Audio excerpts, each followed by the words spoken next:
This is chapter 27. Day. I have nightmares again. This time they're of Tess. I'm running in the streets of Lake. Somewhere ahead of me Tess is running too, but she doesn't know where I am. She turns left and right, desperate to see my face, but all she finds are strangers and street police and soldiers. I call out for her, but my legs can barely move, as if I'm wading through a thick sludge. Tess, I shout, I'm here, right behind you. She can't hear me. I look on helplessly as she runs right into a soldier, and when she tries to turn away from him, he grabs her and throws her to the ground. I scream something. The soldier lifts his gun and points it at Tess. Then I see that it's not Tess, but my mother, who lies in a puddle of blood. I try to run to her, but instead I stay hidden behind a chimney on the roof, crouched like a coward. It's my fault she's dead. Then suddenly I'm back in the hospital lab again, and the doctors and nurses are standing over me. I squint in the blinding light. Pain shoots through my leg. They're cutting open my knee again, pulling back my flesh to reveal the bones underneath, scraping at it with their scalpels. I arch my back and scream. One of the nurses tries to hold me down. My flailing arm knocks over a tray somewhere. Hold still! Damn it, boy! I'm not going to hurt you! It takes me a minute to wake up. The blurry hospital scene shifts, and I realize I'm staring up at a similar fluorescent light and that a doctor is hovering over me. He wears goggles and a face mask. I give a shout and try to bolt upright, but I'm tied to an operating table by a pair of belts. The doctor sighs and slides his face mask down. Look at me, bandaging up a criminal like you when I could be helping soldiers from the war front. I look around confused. Guards line the wall of the hospital room. A nurse is cleaning bloody equipment at the sink. Where am I? The doctor gives an impatient look. You're in Balta Hall's hospital wing. Agent Emperor has ordered me to fix up your leg. Apparently we're not allowed to let you die before your formal execution.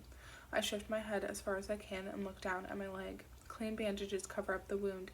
When I try to move the leg a little, I notice with surprise that the pain is far less than before. I glance at the doctor. What did you do? He only shrugs, then peels off his gloves and starts washing his hands at one of the sinks.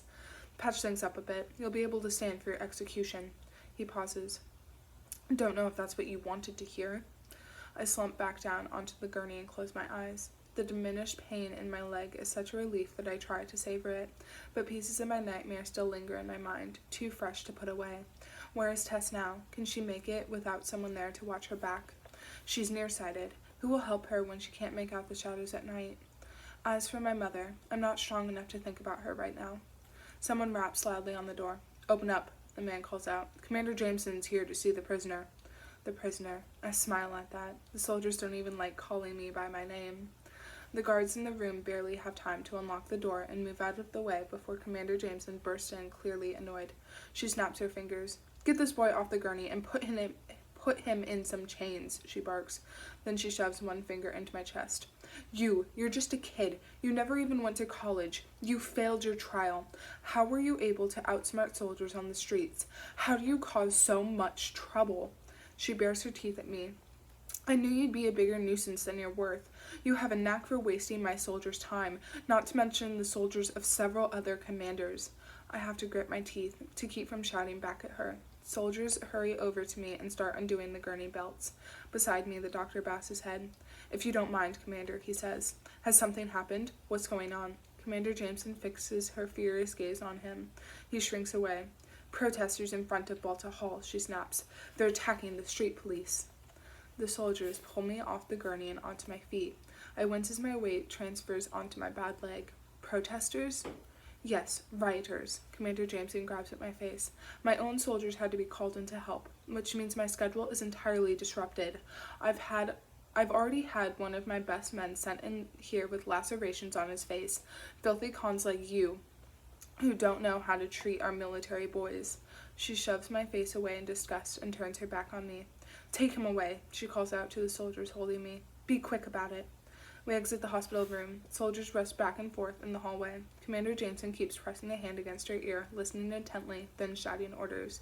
As I'm dragged towards the elevators, I see several large monitors, something I pause to admire for a second, as I've never seen them in the Lake sector, broadcasting exactly what Commander Jameson just told us. I can't hear the voiceover. The text headlines are unmistakable. Disturbance outside Balta Hall. Units responding. Await further orders. This isn't a public broadcast, I realize. The video shows a square in front of Bolta Hall packed with several hundred people. I pick out the line of black-clad soldiers struggling to contain the crowd near the front. Other soldiers run along rooftops and ledges, hurrying into position with their rifles. I get a good look at some of the protesters as we pass the last monitor, the ones clustered together under the streetlights. Some of them have painted a blood-red streak into their hair. Then we arrive at the elevators and the soldiers shove me inside. They're protesting because of me. The thought fills me with excitement and dread. No way will the military let this slide. They'll seal off the poor sectors entirely and arrest every last rioter in the square. Or they'll kill them.